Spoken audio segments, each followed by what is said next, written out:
휴가 나온 여군에게 오빠가 밤 훈련 가르쳐 줄게라며 희롱하던 조폭들이 그녀의 정체가 해병대 수색대대장이란 사실을 깨닫고 조직 전체가 박살나는 이야기입니다. 칠흑 같은 어둠이 서해의 거친 파도를 집어삼키고 있었다. 백령도의 밤은 육지와는 다른 밀도를 가졌다. 포성 없는 전쟁의 긴장감이 소금기 머금은 해풍에 섞여 뼛속까지 스며드는 곳. 그 섬의 가장 높은 곳에서 대한민국 해병대 수색대대장 강유진 중령은 지휘 통제실에 깜빡이는 불빛들을 응시하고 있었다. 그녀의 어깨에 박힌 무궁화 2개는 지난 10수년간 그녀가 걸어온 길의 무게를 증명했다. 칠흑같이 검은 머리를 군모 아래 단정하게 묶은 그녀의 눈은 망망대해의 수평선을 꿰뚫어 볼 듯 날카롭고 깊었다. 부하들의 경례를 받으며 위병소를 나서는 순간까지도 그녀의 머릿속은 온통 서북도서의 작전 반경과 가상적의 침투 경로로 가득 차 있었다. 하지만 인천항에 발을 딛는 순간 그녀를 감싸던 강철 같은 공기는 거짓말처럼 녹아내렸다. 10수년 만에 처음으로 주어진 한 달간의 긴 휴가. 익숙한 비릿함과 짭조름한 공기, 그리고 멀리서 들려오는 기적 소리가 그녀의 온몸을 나른하게 만들었다. 군복 대신 몸에 편한 검은 셔츠와 청바지로 갈아입은 그녀는 더 이상 무적의 해병대 지휘관이 아니었다. 그저 홀로 계신 어머니를 만나러 가는 평범한 딸 강유진일 뿐이었다. 그녀의 발걸음이 향한 곳은 인천의 심장과도 같은 신포국제시장이었다. 온갖 산의 진미의 냄새와 사람들의 활기찬 목소리가 뒤섞여 거대한 생명체처럼 꿈틀거리는 곳. 닭강정 튀겨지는 고소한 기름 냄새, 산더미처럼 쌓인 해산물의 싱싱한 향기, 구수한 만두 증기가 그녀의 기억 속 어린 시절을 불러왔다. 시장 깊숙한 곳, 어머니 박순희 여사가 수십 년째 운영하고 있는 작은 분식집 순이네가 보였다. 가게 앞에는 어머니의 손맛을 잊지 못하는 단골 손님들이 옹기종기 모여 떡볶이와 순대를 맛보고 있었다. 엄마. 유진이 나지막이 부르자 떡볶이 판을 젓던 순이 여사의 어깨가 화들짝 떨렸다. 고개를 돌린 그녀의 눈이 보름달처럼 휘어졌다. 아이고 내 새끼. 온다고 연락도 없이. 주름진 손으로 앞치마에 대충 손을 닦은 어머니는 딸의 얼굴을 연신 쓰다듬었다. 까맣게 타고 야윈 얼굴이 안쓰러우면서도 그 눈빛만은 펄펄 살아있는 것이 대견했다. 주변 상인들도 유진이 왔냐, 어이구 중령님 오셨네 하며 제 일처럼 반겼다. 유진은 어색하게 웃으며 그들의 인사에 고개를 숙였다. 군대에서의 직책이 이곳에서는 그저 낯간지러운 별명일 뿐이었다. 그렇게 따뜻한 온기가 흐르던 평화로운 오후를 산산조각 낸 것은 불청객들의 등장이었다. 육중한 체구의 용 문신이 목을 휘감고 올라온 사내가 어슬렁거리며 가게 앞으로 다가왔다. 그의 옆에는 갈치처럼 빼빼 마른 남자가 비열한 웃음을 입에 문 채 따라붙었다. 시장에 활기차던 공기가 순간 싸늘하게 얼어붙었다. 손님들은 슬금슬금 자리를 피했고 주변 상인들은 애써 다른 곳을 보며 못 본 척했다. 어이, 박 여사. 이번 달은 좀 늦네. 용 문신 사내 마석태가 기름기 낀 목소리로 말했다. 그는 진열된 튀김 하나를 맨손으로 집어 우적우적 씹어 삼켰다. 내가 뭘 잘못했다고 장사도 안 되는데 좀 봐주면 안 되겠나. 순이 여사의 목소리가 가늘게 떨렸다. 유진의 심장이 차갑게 내려앉았다. 어머니가 평생을 바친 이 작은 가게가 저런 버러지 같은 놈들의 먹잇감이 되고 있었다는 사실을 그녀는 까맣게 모르고 있었다. 봐줘? 하하. 영감탱이가 노망이 났나. 우리가 여사님 편하게 장사하시라고 얼마나 고생하는데 이런 식으로 나오면 섭섭하지. 마석태가 비웃으며 순이 여사의 어깨를 거칠게 밀쳤다. 비틀거리는 어머니의 모습을 본 순간 유진의 눈빛이 변했다. 서해의 차가운 바다처럼 깊고 고요했던 눈동자에 백령도의 칼바람 같은 살기가 스쳤다. 그 손 치워. 나지막하지만 뼛속까지 얼릴 듯한 목소리. 마석태와 갈치 조팔봉의 시선이 유진에게로 향했다. 그들은 유진의 머리부터 발끝까지 훑어보았다. 잘 빠진 몸매에 깨끗한 얼굴. 그들의 눈에는 그저 예쁘장한 젊은 여자로만 보였다. 오호, 이 할망구 딸이었어? 야, 너 몸매 죽이는데? 군복 입고 총만 쏘기에는 아깝지 않냐? 조팔봉이 낄낄거리며 입을 놀렸다. 마석태는 한술 더 떴다. 딸내미 교육을 어떻게 시킨 거야? 어른들 말씀하시는데 끼어들고. 야, 너 이리 와봐. 오빠가 밤에 하는 특별 훈련 가르쳐 줄게. 군대에서 배우는 것보다 훨씬 재미있을 거다. 마석태의 더러운 손이 유진의 어깨를 향해 뻗어오는 순간이었다. 시간이 멈춘 듯 했다. 아니, 유진의 시간만 정상적으로 흐르고 나머지 세상은 느리게 재생되는 필름처럼 변했다. 마석태의 손이 유진의 어깨에 닿기 직전 그녀의 몸이 물 흐르듯 움직였다. 앞으로 뻗은 마석태의 팔을 자신의 팔로 가볍게 감쌌다. 그리고 몸을 살짝 비틀었다. 단지 그뿐이었다. 끄아악. 시장을 뒤흔드는 끔찍한 비명. 마석태의 육중한 몸이 팽이처럼 빙글 돌더니 그의 팔이 기괴한 각도로 꺾인 채 바닥에 나뒹굴었다. 관절이 탈구되는 둔탁한 소리가 주변에 선명하게 울렸다. 상황 파악이 안 된 조팔봉이 욕설을 내뱉으며 유진에게 주먹을 휘둘렀다. 하지만 그의 어설픈 주먹은 허공을 갈랐다. 유진은 몸을 살짝 숙여 그의 주먹을 피함과 동시에 그의 복부 명치에 정확하게 팔꿈치를 꽂아 넣었다. 컥! 숨막히는 소리와 함께 조팔봉은 새우처럼 몸을 구부렸다. 유진은 거기서 멈추지 않고 그의 뒷목을 잡아 그대로 자신의 무릎에 얼굴을 찍어버렸다. 쿵 하는 소리와 함께 조팔봉은 코피를 쏟으며 마석태의 옆으로 쓰러져 경련했다. 그 모든 과정은 눈 깜짝할 사이에 벌어졌다. 방금 전까지 기세등등하게 행패를 부리던 건장한 사내 둘이 속수무책으로 쓰러져 신음하는 모습은 시장 사람들에게 비현실적인 광경이었다. 유진은 흐트러짐 없는 자세로 서서 자신의 손을 한번 폈다 쥐었다. 사람을 살리는 훈련을 받았지만 때로는 사람을 해하는 법부터 익혀야 하는 손. 그녀는 조용히 어머니에게 다가가 떨고 있는 어깨를 감쌌다. 엄마, 괜찮아? 유진아. 순이 여사는 딸의 얼굴과 바닥에 쓰러진 사내들을 번갈아 보며 말을 잇지 못했다. 자랑스러운 딸이었지만 저렇게 쉽게 사람을 부러뜨리는 모습은 낯설고 두려웠다. 그때 간신히 정신을 차린 마석태가 피 섞인 침을 뱉으며 악을 썼다. 시발 거기 꼼짝 말고 있어. 너 군인이지? 군인이 민간인 폭행하면 어떻게 되는지 알아? 내가 당장 경찰 부르고 국방부에 민원 넣어서 내 군복 벗겨줄 테니까 두고 봐. 그의 악에 바친 목소리가 비수처럼 날아와 유진의 가슴에 박혔다. 휴가 중 민간인과의 폭력 사건. 아무리 정당방위라 하더라도 절차는 복잡하고 결과는 예측할 수 없었다. 십수년간 목숨처럼 지켜온 해병으로서의 명예에 돌이킬 수 없는 오점이 생길 수도 있는 최악의 상황이었다. 주변 상인들은 웅성거리기 시작했다. 유진은 어머니를 등 뒤로 숨긴 채 다가올 더 큰 폭풍을 예감하며 조용히 숨을 골랐다. 신포시장의 시끌벅적하던 오후는 그렇게 한순간에 차가운 긴장감으로 가득 찼다. 요란한 사이렌 소리가 신포시장의 소란을 갈랐다. 신고를 받고 출동한 경찰차 2대가 순인의 분식집 앞에 멈춰 서자 구경꾼들은 슬금슬금 자리를 피했다. 차에서 내린 경찰관 4명이 상황을 파악하기 위해 인파를 헤치고 들어왔다. 전부 꼼짝 마세요. 인천 중부경찰서에서 나왔습니다. 무슨 일입니까? 젊은 순경 하나가 목청을 높이자 바닥에 쓰러져 있던 마석태가 기다렸다는 듯이 신음하며 손을 들었다.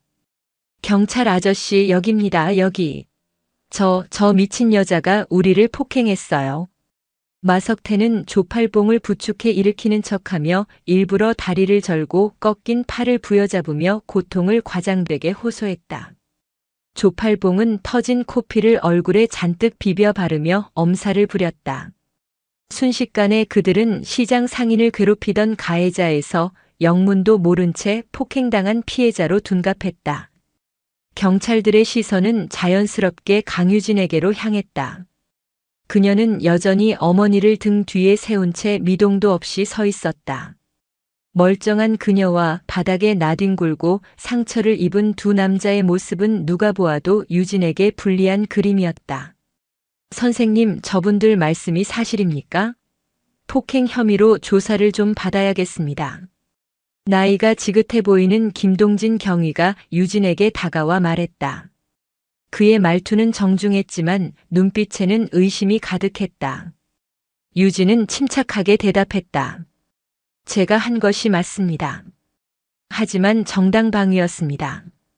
저 두 사람이 먼저 제 어머니를 위협하고 집기를 부수며 행패를 부렸습니다. 정당방위요? 저 두 사람은 그냥 술 좀 마시고 이야기를 하려던 것뿐인데 다짜고짜 당신이 무술을 쓰며 공격했다고 하는데요. 김경희의 목소리에 날이 서기 시작했다. 마석태는 그 틈을 놓치지 않고 거들었다. 맞아요. 저 여자 완전 선수예요, 선수. 우리가 그냥 시장 발전 기금 문제로 좋게 이야기 좀 하려는데 갑자기 달려들어서 사람을 이렇게 만들어 놨다고요. 아, 내 팔. 팔 부러진 것 같아 병원부터 가야겠어. 시장 발전 기금이라는 교묘한 단어 선택이었다. 주변 상인들은 진실을 알고 있었지만 누구 하나 입을 떼지 못했다. 월미도 연합. 인천 토박이라면 모를 수 없는 이름이었다. 그들의 보복이 두려웠다.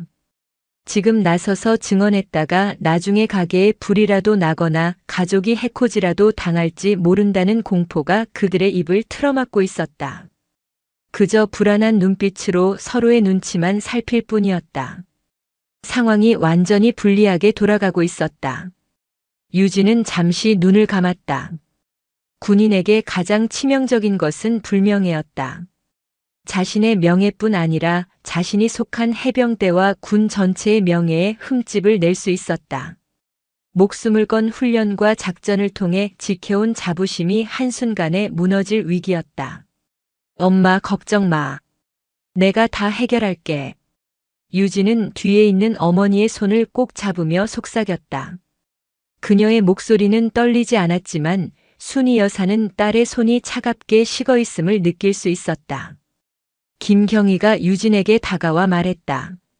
일단 경찰서까지 같이 가주시죠. 폭행 현행범으로 체포하겠습니다. 묵비권을 행사할 수 있고 변호사를 선임할 권리가 있습니다. 차가운 수갑이 그녀의 손목에 채워지려는 순간이었다. 잠깐만요, 경찰관 양반. 얼어붙었던 침묵을 깨고 한 명의 목소리가 터져 나왔다. 순인의 바로 옆에서 닭강정 가게를 하는 최민숙 씨였다. 그녀는 잔뜩 겁에 질린 얼굴이었지만 무언가 결심한 듯 앞으로 나섰다. 저놈들 말이 다 거짓말입니다.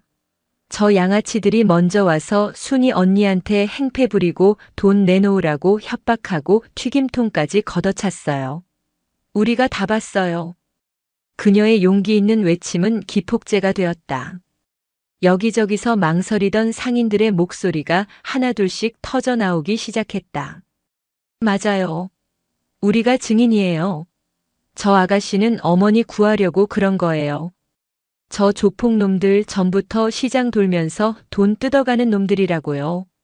우리 아들 가게에도 와서 행패 부렸어요. 상황은 순식간에 반전되었다.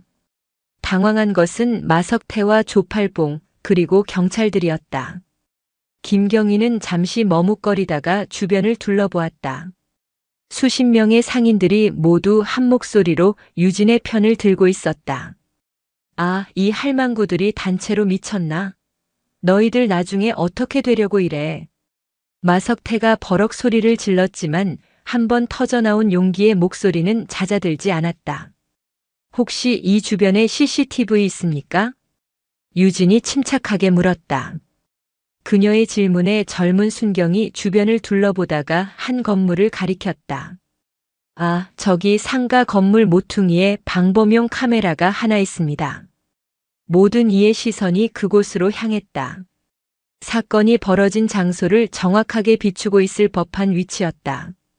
마석태와 조팔봉의 얼굴이 하얗게 질렸다. 그들은 미처 카메라의 존재까지는 생각하지 못했던 것이다. 김경희는 즉시 무전으로 영상 확보를 지시했다. 그리고 마석태와 조팔봉을 향해 싸늘하게 말했다. 당신들 무고 및 공갈 협박 혐의가 추가될 수 있겠군. 일단 당신들부터 경찰서로 가지. 상황은 그것으로 일단락되는 듯 했다. 유진은 체포될 위기에서 벗어났지만 표정은 여전히 굳어 있었다. 경찰서에 가서 조사를 받아야 하는 것은 변함없는 사실이었다. 따님도 참고인 자격으로 잠시 동행해 주셔야겠습니다. 신분증 좀 보여주시겠습니까? 유진은 잠시 망설이다가 품에서 신분증을 꺼내 건넸다. 군인 신분증이었다. 신분증을 받아든 김경희의 눈이 커졌다. 대한민국 해병대 중령 강유진. 소속 해병대 수색대대. 김경희는 믿을 수 없다는 듯 신분증과 유진의 얼굴을 여러 번 번갈아 보았다. 가녀려 보이는 이 여성이 대한민국에서 가장 험하고 강하다는 해병대, 그것도 최정예인 수색대의 현역 대대장이라고. 그것도 중령. 어지간한 경찰서의 서장보다도 높은 계급이었다. 그제야 그는 그녀의 비범한 움직임과 침착함이 어디서 나왔는지 이해할 수 있었다. 필승. 중령 강유진입니다. 유진의 짧은 자기소개에 김경희는 자기도 모르게 허리를 폈다. 사건은 이제 단순한 폭행 시비가 아니었다. 최정예 특수부대 지휘관이 연루된 그리고 조직폭력배의 상습적인 자릿세 갈취가 얽힌 복잡한 사건으로 비화되고 있었다. 유진은 어머니의 손을 한 번 더 꽉 잡아들인 뒤 경찰차를 향해 걸어갔다. 그녀의 등 뒤로 신포시장의 상인들이 걱정과 응원이 뒤섞인 눈빛으로 그녀를 지켜보고 있었다. 그들의 작은 용기가 만들어낸 이 반전이 과연 어떤 결과를 가져올지 아직은 아무도 알 수 없었다. 수면 아래에는 훨씬 더 거대하고 추악한 그림자가 도사리고 있음을 유진은 본능적으로 직감하고 있었다. 인천 중부경찰서의 조사실은 차가운 형광등 불빛과 묵은 서류 냄새로 가득했다. 강유진은 담담한 표정으로 의자에 앉아 있었다. 맞은편에는 베테랑 형사 김동진 경위가 앉아 그녀가 작성한 진술서를 꼼꼼히 읽어내려가고 있었다. 강중령님, 진술서 내용은 잘 읽었습니다.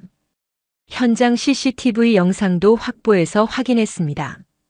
중령님의 말씀대로 정당방위 요건은 충분히 성립될 것으로 보입니다. 오히려 저 마석태, 조팔봉 두 놈은 상습 공갈 협박, 폭행, 영업방해에 무고죄까지 추가해서 구속영장 신청 들어갈 겁니다. 김경희의 말에 유진은 짧게 고개를 끄덕였다. 수고 많으십니다.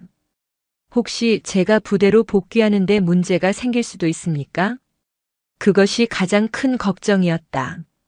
군인은 민간인 관련 사건에 연루되는 것 자체를 극도로 꺼린다. 설령 무혐의로 결론이 나더라도 지휘 계통에 보고되고 헌병대 조사를 받는 등 번거롭고 불명예스러운 절차를 거쳐야 할 수도 있었다. 김경희는 쓴웃음을 지으며 말했다. 그 부분은 걱정 마십시오. 이 사건은 명백히 저 조폭놈들이 원인 제공을 했고 오히려 중령님 덕분에 신포시장 상인들의 수건을 해결할 실마리를 잡았습니다. 저희 서장님께서도 중령님의 신원을 확인하시고는 군에 괜한 누를 끼치지 않도록 최대한 협조하라고 지시하셨습니다. 정식으로 협조 공문 보내서 불이익 없도록 조치하겠습니다. 감사합니다. 유진은 비로소 안도의 한숨을 내쉬었다. 조사를 마치고 경찰서 밖으로 나오자 새벽의 차가운 공기가 그녀를 맞았다. 밖에서는 어머니 박순희 여사와 닭강정 가게 최민숙 씨를 비롯한 몇몇 상인들이 밤새 그녀를 기다리고 있었다. 유진아, 괜찮나? 어머니가 달려와 딸의 손을 잡았다. 그녀의 눈가는 붉게 충혈되어 있었다. 엄마, 다 괜찮아. 이제 집에 가자. 유진은 애써 미소 지으며 어머니를 안심시켰다. 택시를 타고 집으로 돌아오는 길 창밖으로 인천의 야경이 빠르게 스쳐 지나갔다.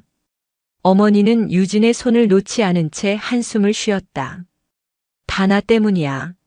내가 괜히 장사를 해서 우리 딸 고생시키고. 엄마, 그런 말 마. 엄마는 내 자랑이야. 월미도 근처의 낡은 아파트.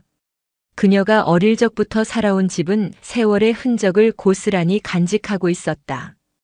유진은 피곤한 몸을 이끌고 방으로 들어와 침대에 걸터 앉았다. 군복 대신 평상복을 입은 자신의 모습이 어색하게 느껴졌다. 단순히 저 불량배 2명을 처리하는 걸로 끝날 문제가 아니다. 저들의 뒤에 있는 조직, 그리고 이 시장의 상인들을 상습적으로 괴롭혀온 구조적인 문제를 해결해야 한다. 유진의 눈빛이 다시 해병대 지휘관의 그것으로 돌아왔다.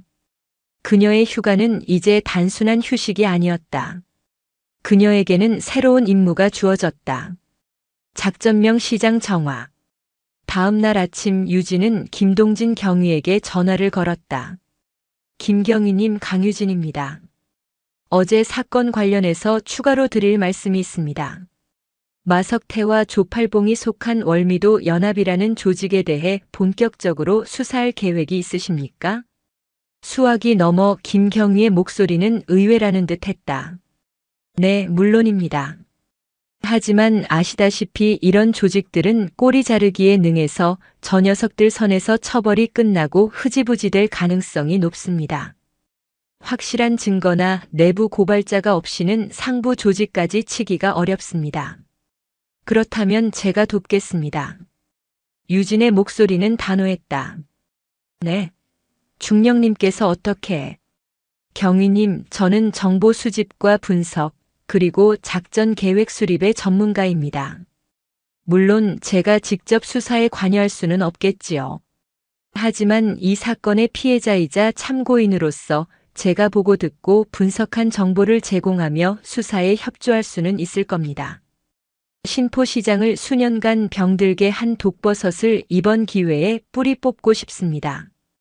그녀의 말에는 단순한 분노를 넘어 국가와 국민을 지키는 군인의 굳은 의지가 담겨 있었다. 김동진 경위는 잠시 침묵하다가 이내 결심한 듯 말했다. 알겠습니다, 중령님. 중령님 같은 분과 함께라면 한번 해볼 만하겠습니다. 강유진의 짧은 휴가는 이제 인천의 밤거리를 정화하기 위한 보이지 않는 전쟁의 서막을 열고 있었다. 그날 오후부터 유진의 조용한 임무가 시작되었다. 그녀는 어머니의 분식집 일을 도우며 자연스럽게 상인들과 어울렸다.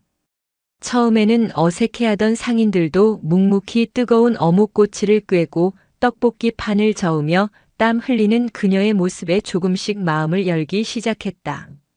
아이고, 유진이. 중령님이라 해서 억수로 무서운 사람인 줄 알았더니 그냥 우리 순이 언니 딸이네. 최민숙 씨가 웃으며 유진의 어깨를 두드렸다. 사실은 말이야, 저놈들 한두 번 온 게 아니야. 몇 년 전부터 그랬어. 처음에는 몇만 원 수준이었는데 점점 대담해져서 나중에는 아예 월급처럼 받아갔다니까. 그녀의 말이 신호탄이 된 듯 상인들도 하나둘씩 겪었던 일들을 털어놓기 시작했다. 맞아, 마석태 그놈은 행동대장 같은 거고 진짜 무서운 놈은 따로 있어. 한 과일 노점상 주인이 목소리를 낮추며 말했다. 한 달에 한 번씩 아주 점잖게 차려입은 놈이 와서 돈을 걷어가. 우리는 그놈을 황 이사라고 불러. 그놈은 욕 한마디 주먹질 한 번 안 해. 근데 그 눈빛이 사람 피를 말린다니까. 황 이사. 새로운 이름의 등장이었다. 유진은 그 이름을 머릿속에 새겼다. 마석태와 조팔봉은 전형적인 삼류 양아치였지만 이 황 이사라는 인물은 뭔가 달랐다. 조직의 중간 관리급 이상일 가능성이 높았다. 유진은 상인들의 증언을 조각난 퍼즐처럼 맞추어 나갔다. 며칠이 지난 평온한 저녁이었다. 유진이 어머니와 함께 마감 정리를 하고 있을 때였다. 고급스러운 검은색 세단 한 대가 분식집 앞에 조용히 멈춰 섰다. 차에서 내린 것은 깔끔한 정장 차림의 30 중반쯤으로 보이는 남자였다. 그는 값비싼 시계를 차고 있었고 머리에는 포마드를 발라 단정하게 넘겼다. 조폭이라기보다는 대기업의 엘리트 사원 같은 인상이었다. 하지만 그의 눈빛은 뱀처럼 차갑고 냉정했다. 박순희 여사님 되십니까? 남자가 부드러운 목소리로 물었다.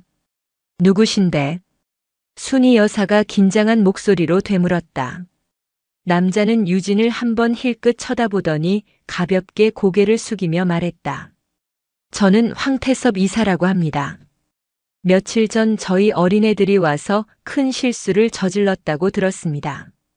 제대로 교육을 시키지 못한 제 불찰입니다. 정말 죄송합니다.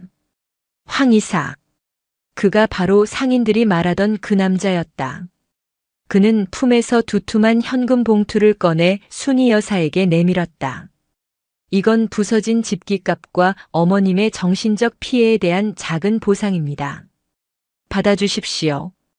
유진이 앞으로 나서며 그의 손을 막았다. 됐습니다. 보상은 경찰을 통해 법적으로 처리하겠습니다. 황태섭은 유진의 행동을 예상했다는 듯 희미하게 웃었다. 역시 따님이시군요. 강유진 씨 맞으시죠? 해병대 수색 대대장님. 대단한 분이라고 들었습니다. 휴가차 고향에 오셔서 좋은 일 하셨습니다. 덕분에 저희도 철없는 아이들 버릇을 고칠 기회가 생겼고요.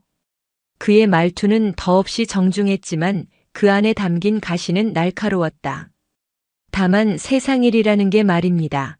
너무 정의감만 앞세우다 보면 다치는 사람이 생기기 마련입니다. 본인뿐만 아니라 주변 사람들이 말이죠. 저희는 그저 이 신포시장 상인분들과 오랫동안 좋은 관계를 유지하고 싶을 뿐입니다. 어머님께서도 수십 년간 이 자리에서 장사하셨는데 앞으로도 편안하게 장사하셔야지요. 안 그렇습니까? 그것은 사과를 빙자한 명백한 협박이었다. 더 이상 이를 키우지 마라. 그렇지 않으면 당신 어머니와 이 시장 상인들이 무사하지 못할 것이다. 그의 눈이 그렇게 말하고 있었다. 내 딸한테 무슨 말버릇이야. 당장 안 가. 순희 여사가 소리쳤지만 황태섭은 아랑곳하지 않고 유진만을 빤히 쳐다보았다.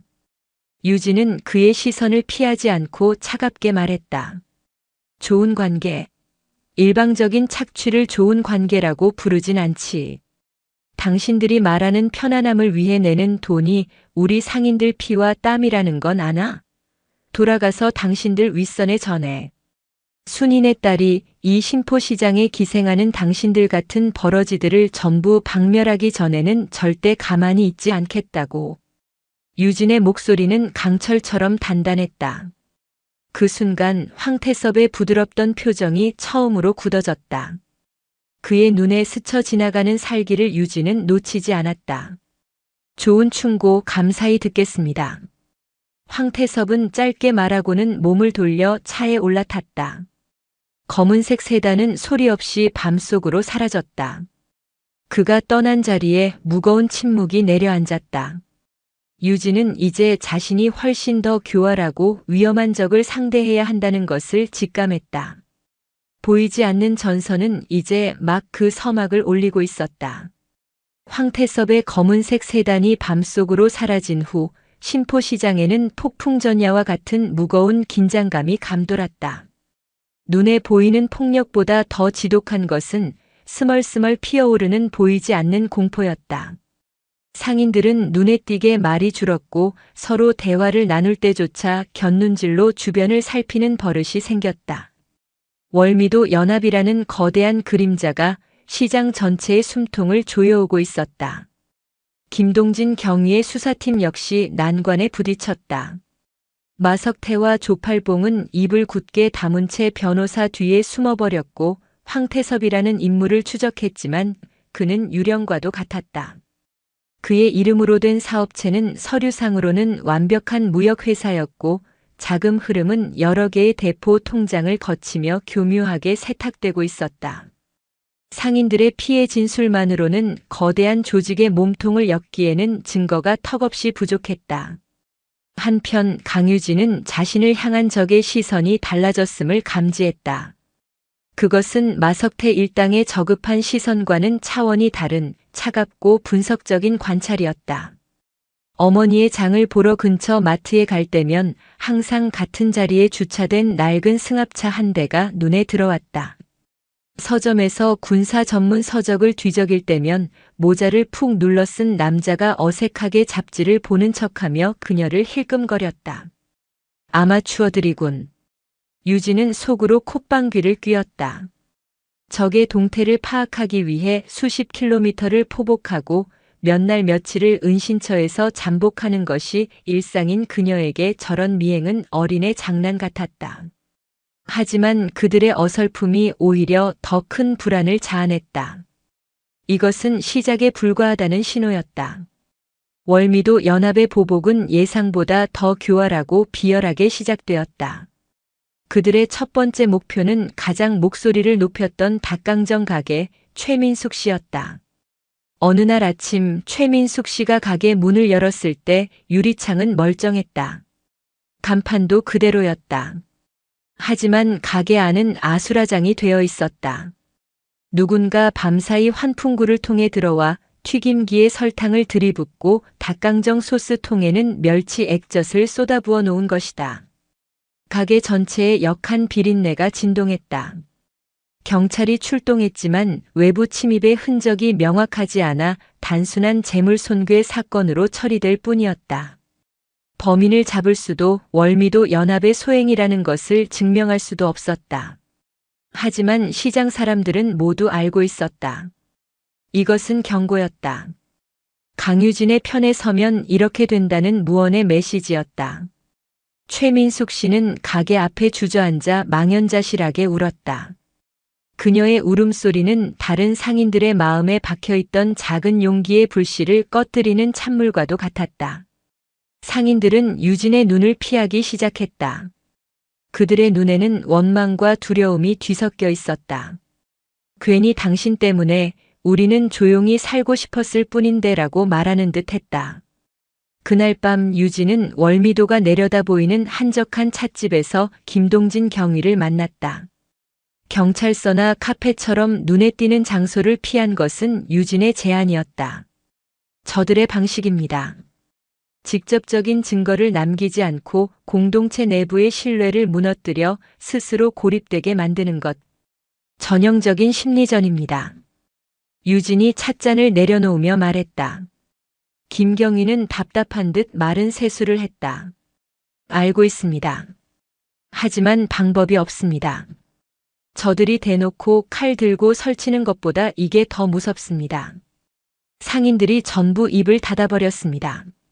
최민숙 씨조차 이제 협조를 꺼리고 있습니다. 두려움은 더 큰 분노로 다스려야 합니다. 그리고 그 분노를 우리가 원하는 방향으로 이끌어야 합니다. 유진의 눈이 어둠 속에서 형형하게 빛났다. 제가 직접 움직이겠습니다. 경찰의 공식적인 탐문이 아니라 순인의 딸로서 그들의 마음을 다시 열겠습니다. 그리고 우리에게는 새로운 무기가 필요합니다. 저들의 범죄를 기록할 우리만의 무기 말입니다. 다음 날부터 유진은 어머니의 가게 일을 돕는 척하며 이전보다 더 깊숙이 상인들의 삶 속으로 파고들었다. 그녀는 넋놓고 있는 최민숙 씨의 가게로 찾아가 말없이 팔을 걷어붙였다. 역한 냄새가 나는 튀김기를 뜯어내고 더러워진 주방을 함께 청소했다. 처음에는 유진을 밀어내던 최민숙 씨도 몇 시간 동안 말없이 땀 흘리는 그녀의 모습에 결국 마음의 문을 열었다. 내가 잘못 생각했어. 유진이 너는 우리 도와주려고 한 건데 내가 무서워서 너를 원망했다. 최민숙 씨가 눈물을 터뜨리자 유진은 그녀의 손을 꼭 잡았다. 아주머니 잘못이 아니에요. 무서운 게 당연해요. 하지만 이대로 물러서면 평생 저놈들 노예로 살아야 해요. 이제부터는 우리가 저들보다 더 독해져야 해요. 그날 밤 최민숙 씨의 가게에 불이 켜졌다. 유진과 최민숙 씨, 그리고 뜻을 같이 하는 몇몇 상인들이 비밀스럽게 모였다. 그 자리에는 유진의 어머니 박순희 여사도 함께했다. 유진은 그들 앞에 작은 수첩 여러 권을 내놓았다. 우리가 언제까지 이렇게 숨죽이고 살아야 하는데, 저놈들한테 돈 갖다 바치려고 평생 허리 휘어가면서 일한 거 아니잖아. 최민숙 씨가 분통을 터뜨렸다. 유진이가 저렇게 목숨 걸고 우리를 지켜주려고 하는데 우리가 숨어만 있으면 뭐가 돼. 이건 아니지. 그녀의 외침에 다른 상인들도 동요하기 시작했다. 두려움보다 분노가 더 커지는 순간이었다. 지금부터 이 수첩에 모든 것을 기록해 주십시오. 저들이 돈을 뜯어간 날짜, 시간, 금액, 그때 했던 협박 내용, 인상착의까지. 아주 사소한 것이라도 좋습니다. 기억나는 모든 것을 적어주세요. 이것은 단순한 일기가 아닙니다. 저들의 목에 칼을 들이댈 우리들의 피눈물이 담긴 증거입니다. 유진의 말에 상인들은 결심한 듯 수첩을 집어들었다. 그들은 지난 수년간 월미도 연합에게 당해온 서름을 하나둘씩 털어놓기 시작했다. 누군가는 협박을 받을 때 몰래 녹음해둔 파일이 있었고, 또 다른 누군가는 돈을 건네는 장면이 멀리서 찍힌 상가 CCTV 영상을 가지고 있었다. 그들은 밤늦도록 머리를 맞대고 기억의 조각들을 맞추어 나갔다. 언제 누가 얼마를 빼앗아갔는지 빼곡하게 적힌 그 장부는 상인들의 피눈물이 담긴 역사의 기록이었다. 유진은 그 자료들을 체계적으로 정리하고 법적 증거 능력을 가질 수 있도록 조언했다. 작고 미약해 보였던 상인들의 연대는 그렇게 거대한 균열의 시작을 알리고 있었다. 며칠 뒤 유진은 정리된 자료 뭉치를 들고 김동진 경위와 다시 접선했다. 자료를 건네받은 김경위의 손이 미세하게 떨리고 있었다. 이 정도일 줄은 정말 감사합니다. 그리고 죄송합니다. 진작 저희가 해결했어야 할 일인데. 이제부터 시작입니다, 경위님. 이 증거들이라면 저들의 갑옷에 균열을 낼 수 있습니다. 김경희는 결의에 찬 눈빛으로 답했다. 균열이 아닙니다, 중령님. 이 정도면 댐을 무너뜨릴 수도 있습니다. 당장 황태섭 그놈 사무실 압수수색 영장부터 신청하겠습니다. 하지만 그들의 움직임을 월미도 연합이 감지하지 못할 리 없었다. 황태섭은 유진을 직접 건드리는 것이 위험 부담이 크다고 판단하고 더 비열한 방법을 선택했다. 그날 저녁 유진이 어머니와 함께 집으로 돌아왔을 때였다. 현관문 앞에 작은 상자 하나가 놓여 있었다.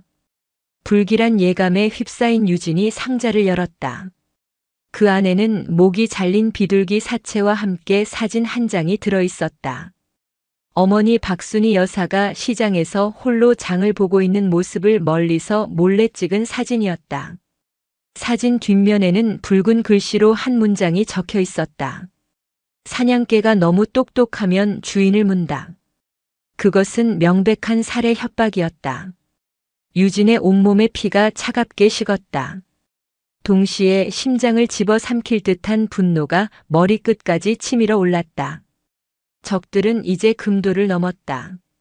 이것은 더 이상 심리전이나 기싸움이 아니었다. 전면전의 시작이었다. 목 잘린 비둘기와 어머니의 사진.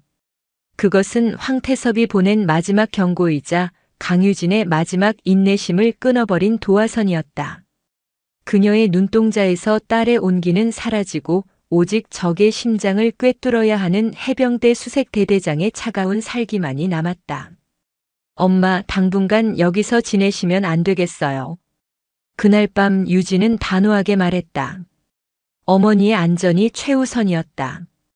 경찰의 신변 보호 요청도 고려했지만 적의 손길이 어디까지 뻗어 있을지 알 수 없었다. 유진은 자신의 네트워크를 이용하기로 결심했다. 그녀는 해병대 시절 생사고락을 함께했던 부사관에게 연락했다. 지금은 강화도에서 조용히 펜션을 운영하고 있는 그녀가 가장 신뢰하는 부하였다.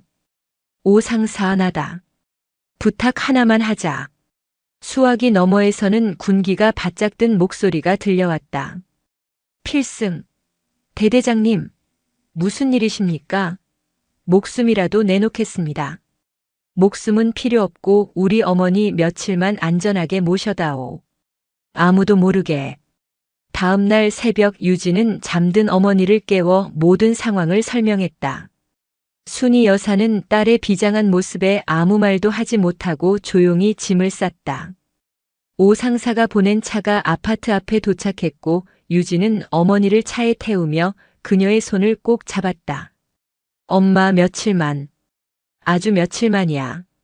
내가 이 지긋지긋한 것들 다 뿌리 뽑고 깨끗한 신포시장으로 다시 모시러 올게. 조심해야 한다 유진아 꼭. 어머니의 눈에 맺힌 눈물을 뒤로한 채 유진은 다시 전쟁터로 돌아왔다. 그녀는 이제 집으로 돌아가지 않았다. 김동진 경위가 마련해준 작은 안가에 머물며 본격적인 반격을 준비했다. 보호해야 할 가장 큰 약점이 사라진 지금 그녀는 거칠 것이 없었다. 그녀는 더 이상 방어하는 사냥감이 아니었다. 적의 목을 끊기 위해 움직이는 사냥꾼이었다. 황태섭의 미행조가 계속 붙고 있습니다. 아마추어들이지만 숫자가 많습니다. 안가에 차려진 임시 상황실에서 김경희가 보고했다. 벽에는 인천 시내 지도와 월미도 연합의 조직도 그리고 황태섭의 예상 이동 경로가 빼곡하게 붙어 있었다. 그들의 눈을 역이용해야 합니다. 저들에게 우리가 의도한 그림을 보여주고 그 그림에 따라 움직이게 만들어야 합니다.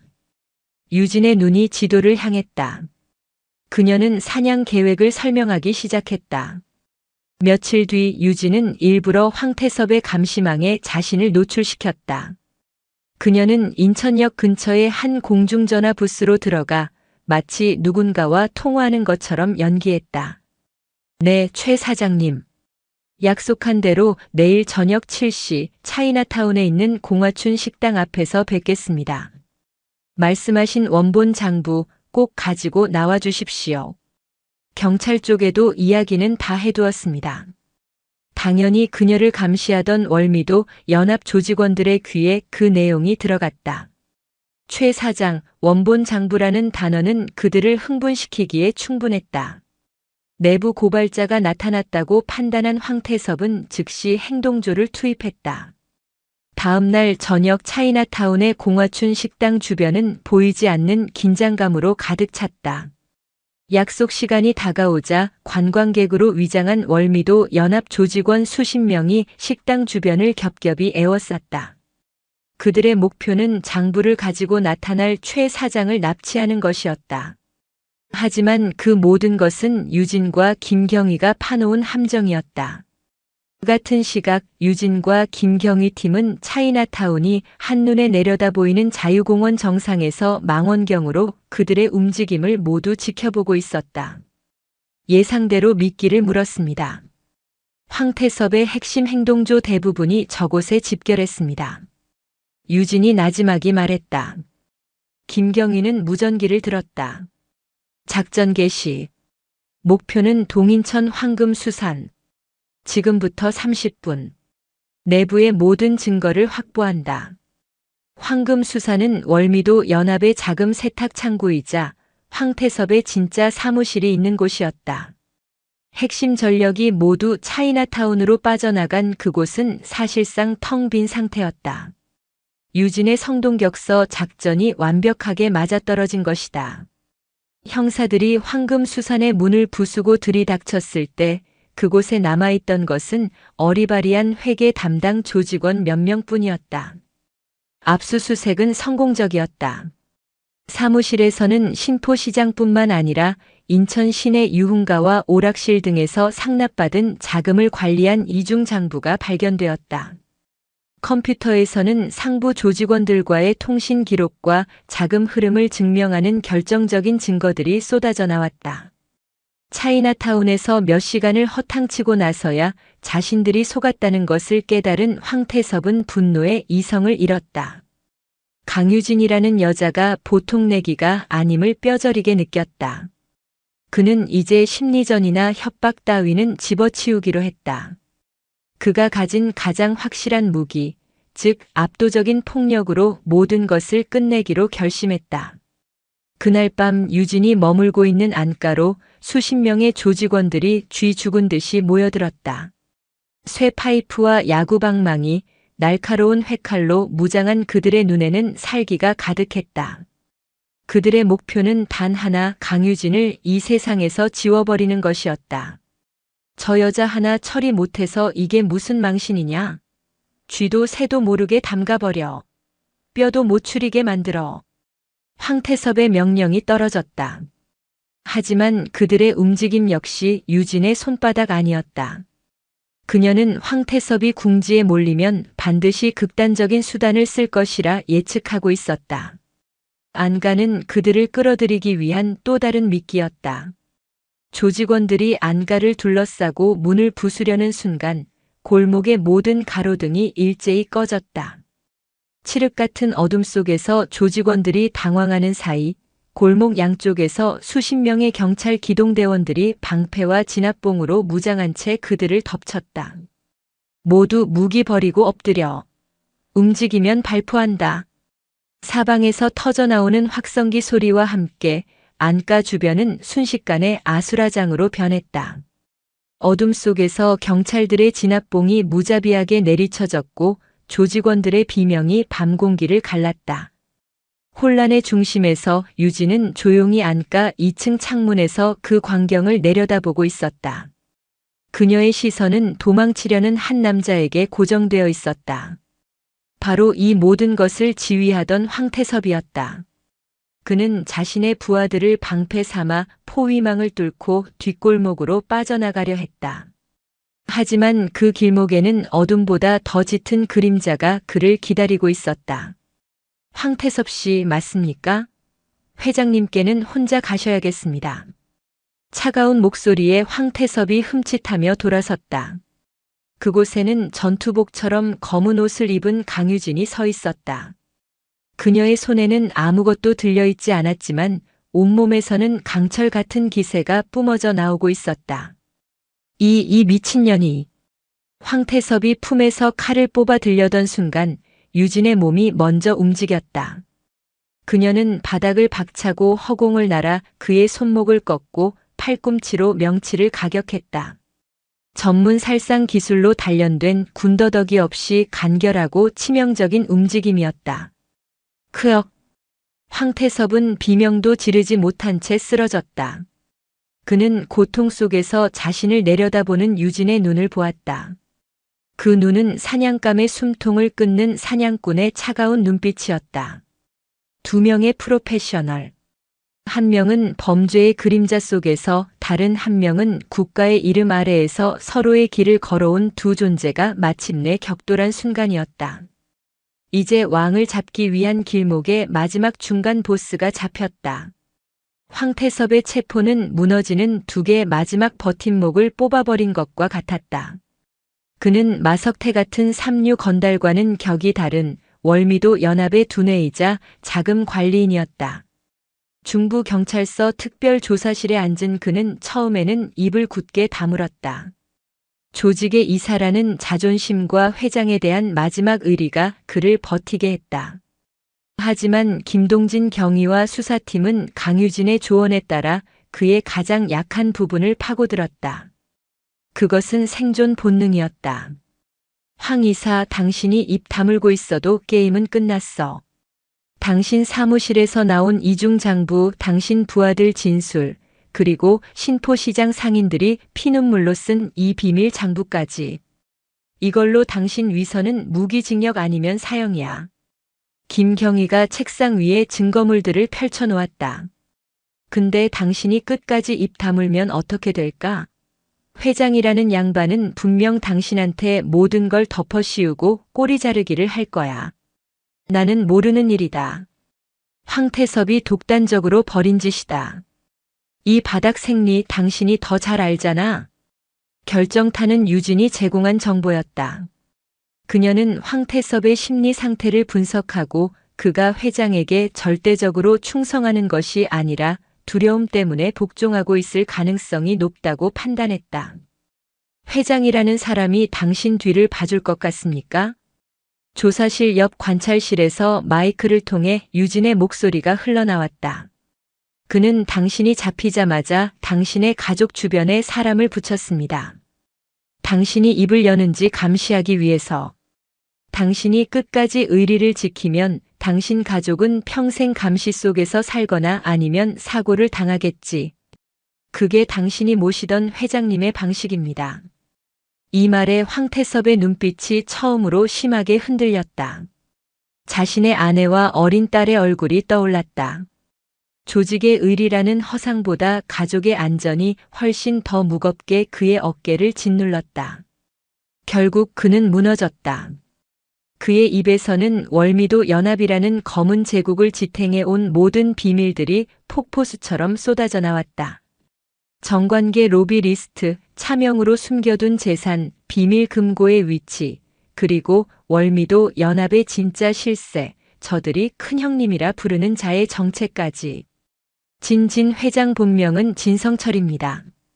인천항을 기반으로 한 무역회사 대양실업회장으로 위장하고 있지만 사실은 월미도 연합의 모든 것을 지배하는 사람입니다.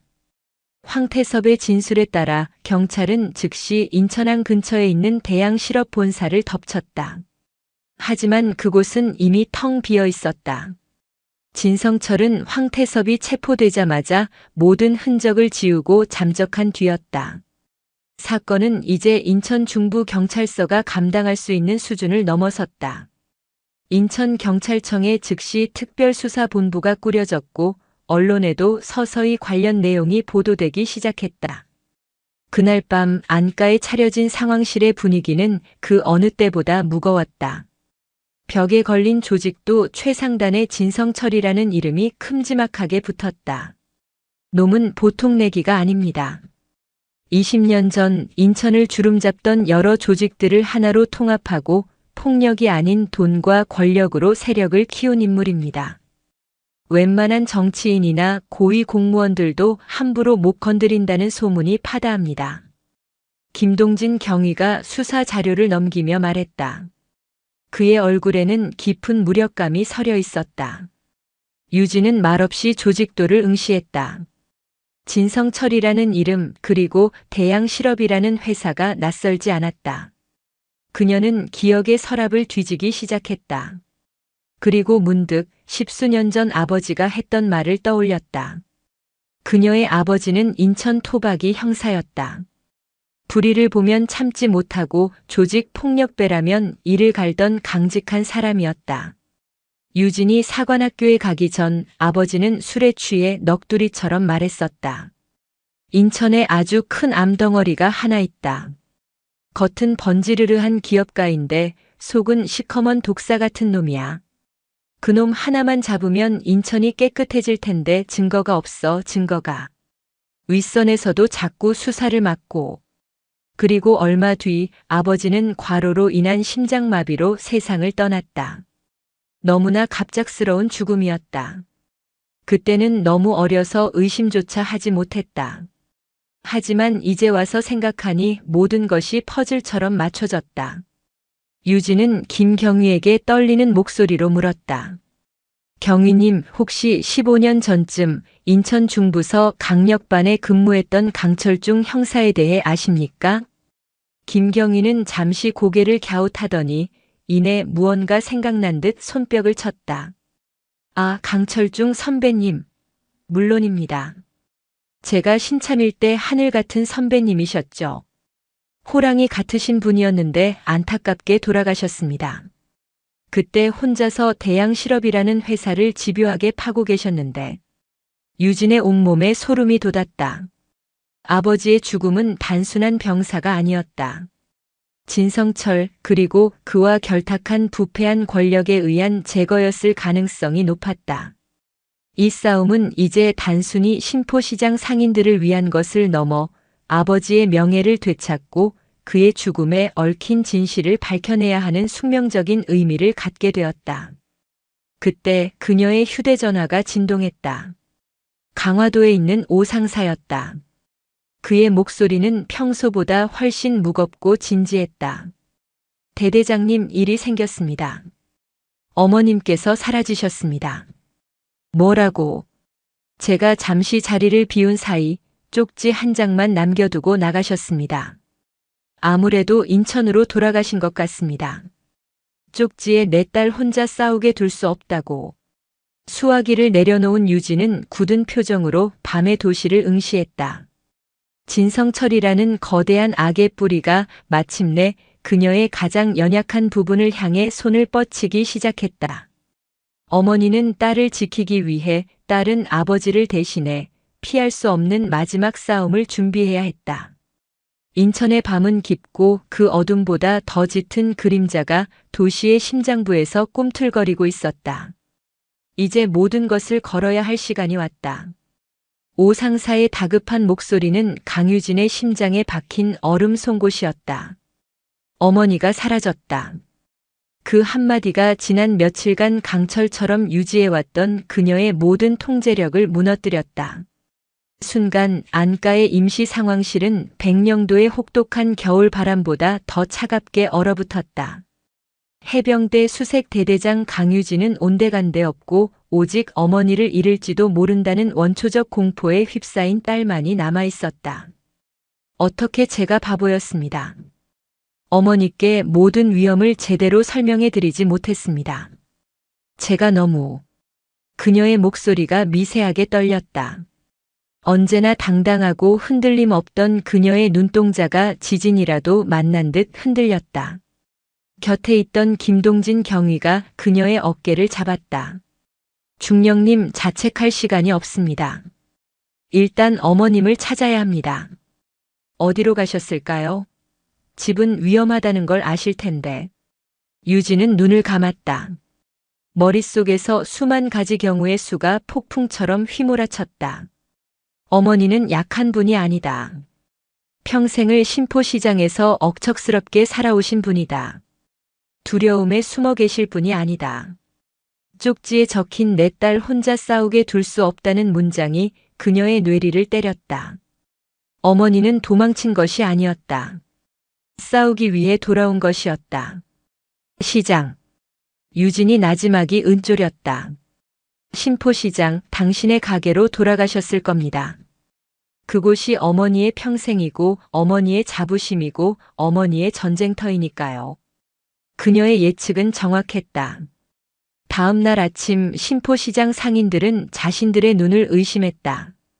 며칠간 굳게 닫혀있던 순인의 분식집의 셔터가 활짝 열리고 그 앞에서 박순희 여사가 아무 일 없었다는 듯 떡볶이 판에 불을 올리고 있었던 것이다. 그녀의 얼굴에는 두려움 대신 비장한 결의가 서려 있었다. 그녀는 싸우기로 결심했다. 딸이 자신 때문에 위험한 싸움을 하고 있는데 숨어서 평생을 죄인처럼 살 수는 없었다. 그녀는 이 시장의 터줏대감이었다. 저 버러지 같은 놈들에게 자신의 살터를 통째로 내줄 수는 없었다. 그래서 돌아왔다. 스스로 미끼가 되기 위해. 진성철이라는 거대한 뱀을 구멍 밖으로 끌어내기 위한 자신의 목숨을 건 승부수였다. 소식은 유진의 귀에도 들어갔다. 그녀는 당장이라도 시장으로 달려가 어머니를 끌어내고 싶었지만 발걸음이 떨어지지 않았다. 어머니의 결심이 어떤 의미인지 알기 때문이었다. 그것은 딸을 향한 가장 절절한 사랑의 표현이자 인간의 존엄성을 지키기 위한 마지막 저항이었다. 어머니의 무모한 용기를 딸은 가장 치밀한 작전으로 완성시켜야 했다. 어머니께서 우리에게 판을 깔아주셨습니다. 이제 우리가 응답할 차례입니다. 유진의 눈빛은 다시 차가운 지휘관의 그것으로 돌아왔다. 지금부터 심포시장은 우리의 요새입니다. 적의 심장부에서 벌이는 가장 위험한 작전이 될 겁니다. 그녀는 김경희와 함께 새로운 작전 계획을 수립했다. 심포시장은 이제 거대한 함정이 될 것이었다. 김경희는 인천청의 협조를 구해 가장 믿을 수 있는 형사들로 구성된 특별팀을 꾸렸다. 그들은 관광객, 배달기사, 행상인, 심지어는 근처를 어슬렁거리는 취객으로 위장해 시장 곳곳에 스며들었다. 그들의 임무는 오직 하나, 순인의 가게 주변의 모든 움직임을 감시하고 기록하는 것이었다. 유진은 한 걸음 더 나아갔다. 그녀는 밤늦게 시장 상인들을 다시 불러 모았다. 어머니께서 목숨을 걸고 다시 돌아오셨습니다. 여러분을 지키기 위해, 그리고 이 시장을 지키기 위해 스스로 표적이 되셨습니다. 이제 더 이상 우리가 숨을 곳은 없습니다. 함께 싸워주시겠습니까? 상인들의 눈빛이 흔들리고 있었다. 두려움과 분노, 그리고 순이 여사에 대한 미안함이 뒤섞여 있었다. 닭강정 가게 최민숙 씨가 앞으로 나섰다. 싸워야지. 순이 언니가 저러고 있는데 우리가 숨어 있으면 사람이 아니지. 뭘 하면 되는지 말만 해, 중령님. 상인들은 이제 유진을 유진이나 순인의 딸이 아닌 중령님이라고 불렀다. 그녀에 대한 절대적인 신뢰의 표현이었다. 유진은 그들에게 각자의 임무를 부여했다. 여러분은 이 시장의 주인입니다. 저보다 이곳의 지리를 더 잘 아십니다. 지금부터 여러분은 저의 눈과 귀가 되어 주십시오. 낯선 사람이 나타나면, 평소와 다른 움직임이 보이면 우리만의 신호로 서로에게 알리는 겁니다. 그들은 간단한 신호 체계를 만들었다. 가게 앞 화분에 물을 주는 척하는 것은 수상한 인물 발견. 진열된 과일의 위치를 바꾸는 것은 위험 근접. 가게의 불을 깜빡이는 것은 즉각적인 도움이 필요하다는 신호였다. 시장 전체가 거대한 정보망으로 변모했다. 상인들은 더 이상 무력한 피해자가 아니었다. 그들은 스스로의 터전을 지키기 위해 일어선 전사들이었다. 진성철은 박순희가 시장에 다시 나타났다는 보고를 받고 길길이 날뛰었다.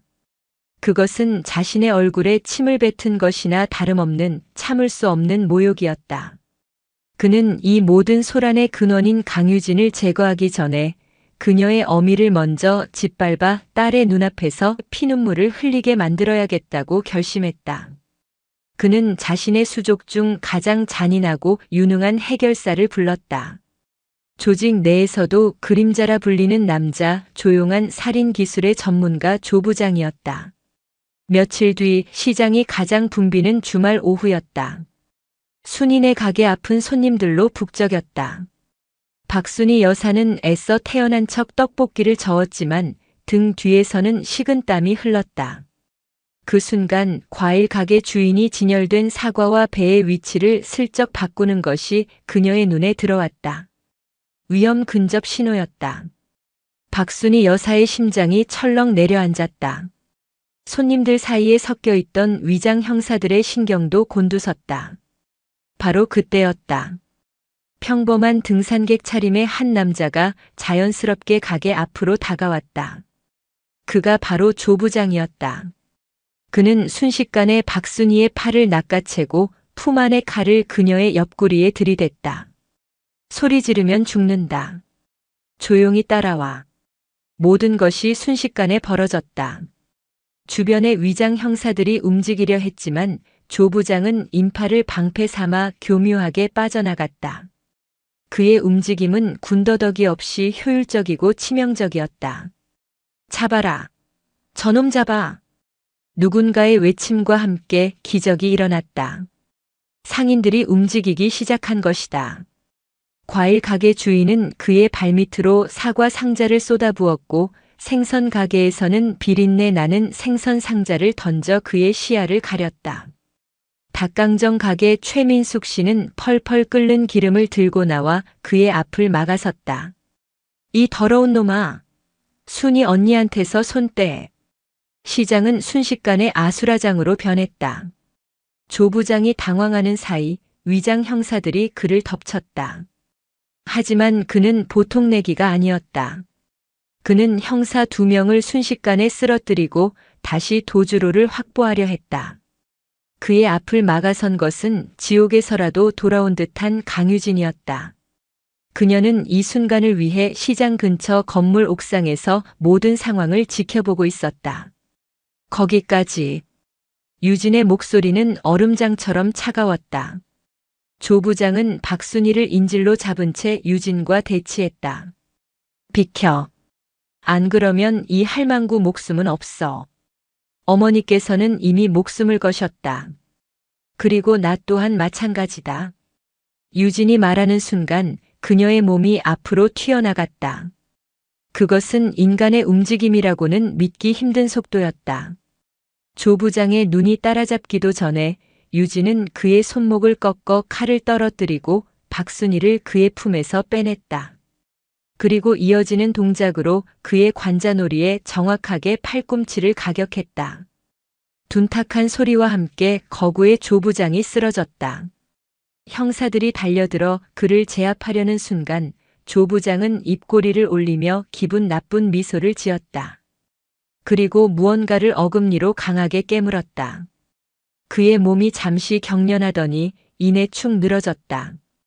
그의 입에서는 검붉은 피와 함께 시안화물의 냄새가 흘러나왔다. 스스로 목숨을 끊은 것이었다. 진성철에 대한 정보를 한마디도 남기지 않기 위해. 충격과 공포가 시장을 감쌌다. 강유진은 쓰러진 조 부장을 차갑게 내려다보았다. 진성철이라는 남자는 자신의 부하에게 자살까지 강요할 정도의 절대적인 충성심을 받고 있었다. 그는 단순한 조폭 두목이 아니었다. 사람의 영혼까지 지배하는 괴물이었다. 이제 싸움은 새로운 국면으로 접어들고 있었다. 적의 실체는 더욱 거대해졌고 단서는 다시 안개 속으로 사라졌다. 조 부장의 자살은 수사팀 전체를 깊은 충격과 무력감에 빠뜨렸다. 진성철로 향하는 가장 확실한 연결고리가 눈앞에서 사라져버린 것이다. 그는 황태섭과 달리 진성철의 가장 깊은 비밀까지 공유하는 인물이었기 때문이다. 이제 진성철은 다시 완벽한 유령이 되어 어둠 속으로 숨어버렸다. 안가 상황실의 공기는 납덩이처럼 무거웠다. 김동진 경위는 며칠째 밤을 새운 탓에 퀭한 눈으로 담배만 태우고 있었다. 모든 게 끝났습니다. 조 부장이 죽은 이상 진성철을 엮을 방법이 없습니다. 그놈은 이미 해외로 밀항했을지도 모릅니다. 모두가 절망에 빠져 있을 때 강유진만이 홀로 벽에 걸린 지도를 응시하고 있었다. 그녀의 눈은 흔들리지 않았다. 오히려 이전보다 더욱 차갑고 단단해져 있었다. 아닙니다. 아직 끝나지 않았습니다. 유진이 돌아보며 말했다. 진성철이 현재의 흔적을 모두 지웠다면 그의 과거에서 답을 찾아야 합니다. 유령에게는 그림자가 없지만 유령이 되기 전에는 분명히 발자국을 남겼을 테니까요. 그녀의 시선은 15년 전 아버지 강철중 형사가 수사했던 대양 실업 관련 파일로 향했다. 아버지의 싸움이 이제 저의 이정표가 될 겁니다. 유진은 기존의 수사 방식으로는 진성철을 잡을 수 없다고 판단했다. 그가 뿌려놓은 부패의 거미줄이 경찰 조직 내부에까지 뻗어 있을 가능성을 배제할 수 없었다. 그녀는 아버지의 과거를 아는 경찰 조직 바깥의 인물을 찾아야 했다. 그녀는 김경희의 도움을 받아 15년 전 아버지의 동료 수사관 명단을 확인했다. 대부분이 퇴직하거나 다른 지역으로 전출 갔고 단 한 명만이 인천에 남아 있었다. 아버지의 파트너였던 박원종 씨. 그는 강철중 형사의 죽음 직후 의문스러운 이유로 경찰복을 벗고 돌연 잠적했었다. 수소문 끝에 찾아간 박원종 씨는 영종도의 한적한 포구에서 작은 낚시용품점을 운영하며 쇠락한 노년을 보내고 있었다. 그는 강철중 형사의 딸이라는 유진의 말에 경계심 가득한 눈으로 그녀를 쳐다볼 뿐이었다. 옛날 얘기해서 뭐합니까? 다 지난 일인데. 괜히 긁어 부스럼 만들지 말고 돌아가쇼. 그의 목소리에는 깊은 공포가 배어 있었다. 아버지는 과로사로 돌아가신 게 아니죠. 진성철 그놈들 짓이죠. 아저씨는 모든 걸 알고 계시잖아요. 유진의 단도직입적인 질문에 박원종의 눈빛이 파도처럼 흔들렸다. 그는 깊은 한숨을 쉬며 가게 문을 닫고 유진을 안으로 들였다. 녹슨 낚싯바늘과 비릿한 갯지렁이 냄새가 가게 안에 가득했다. 댁의 아버님 강 형사 보통 사람이 아니었어. 아무도 못 건드리는 성역에 칼을 들이댔지. 그때 진성철이는 지금처럼 회장님 소리 듣는 거물이 아니었어. 그냥 제일 독하고 제일 잔인한 뱀 새끼였지. 그런데 그놈 머리가 비상했어. 다른 놈들이 주먹으로 돈 뜯을 때 그놈은 돈으로 주먹을 사고 권력을 샀지. 그는 먼지 쌓인 의자에 앉아 떨리는 손으로 담배에 불을 붙였다. 당신 아버지가 진성철의 돈줄을 거의 다 찾아냈을 때쯤 윗선에서 수사 중단 압력이 내려왔어. 그래도 강 형사는 포기 안 했지. 혼자서라도 밀어붙이려 했어. 그리고 얼마 안 가서 그렇게 됐지. 증거 없었어. 그놈들은 흔적을 남기는 아마추어들이 아니야. 뼈를 부러뜨리는 게 아니라 사람의 존재 자체를 이 세상에서 지워버리는 놈들이라고. 그러니까 아가씨, 더는 파고들지 마. 당신 아버지처럼 될 수 있어. 노 형사의 충고는 섬뜩한 경고였다. 하지만 유진은 물러서지 않았다. 그녀는 품에서 자신의 해병대 장교 신분증을 꺼내 보여주었다. 저는 더 이상 힘없는 딸이 아닙니다. 저는 대한민국 해병대 중령이고 제 아버지를 죽인 놈들을 제 손으로 심판하기 위해 여기까지 왔습니다. 아저씨, 아버지가 남기신 건 없었나요? 아주 작은 단서라도 좋습니다. 아버지는 절대 그냥 당하실 분이 아니셨을 겁니다. 유진의 흔들림 없는 눈빛과 군인으로서의 기세에 박원종의 얼어붙었던 마음이 조금씩 녹아내렸다. 그는 한참을 망설이다 가게 가장 깊숙한 곳에 낡은 금고를 열었다. 그 안에서 빛바랜 봉투 하나를 꺼냈다. 강 형사가 쓰러지기 며칠 전 나한테 이걸 주면서 말했어. 만약 나한테 무슨 일이 생기면 내 딸이 찾아올 거다. 그때 이걸 전해줘. 딸이라면 분명히 뜻을 알 거다라고. 유진은 떨리는 손으로 봉투를 열었다. 그 안에는 낡은 열쇠 하나와 여러 장의 사진, 그리고 짧은 메모가 들어있었다. 사진들은 인천항의 특정 부두와 창고들을 찍은 것이었고, 메모에는 알 수 없는 숫자들과 함께 한 문장이 적혀 있었다. 자유가 시작된 곳, 별들이 잠든 언덕 아래, 나의 마지막 기록이 있다. 이게 무슨? 유진이 고개를 갸웃하자 박원종이 설명했다. 강 형사가 수사 자료를 경찰서에만 보관하지 않았어. 그놈들 손이 미치지 못할 곳에 자신만의 비밀 창고를 만들어뒀지. 아마 그곳을 가리키는 암호일 게야. 유진과 김경희는 즉시 암호 해독에 들어갔다. 자유가 시작된 곳. 인천 상륙작전이었다. 별들이 잠든 언덕. 상륙작전에 참전했다 산화한 장군들을 기리는 곳. 답은 하나였다. 자유공원 내에 있는 메가더 장군 동상. 유진과 김경희는 한밤중에 자유공원으로 향했다. 늦은 시간이라 공원은 인적이 끊겨 고요했다. 메가더 장군 동상 아래 아버지의 메모에 적힌 숫자들과 일치하는 위치의 화단.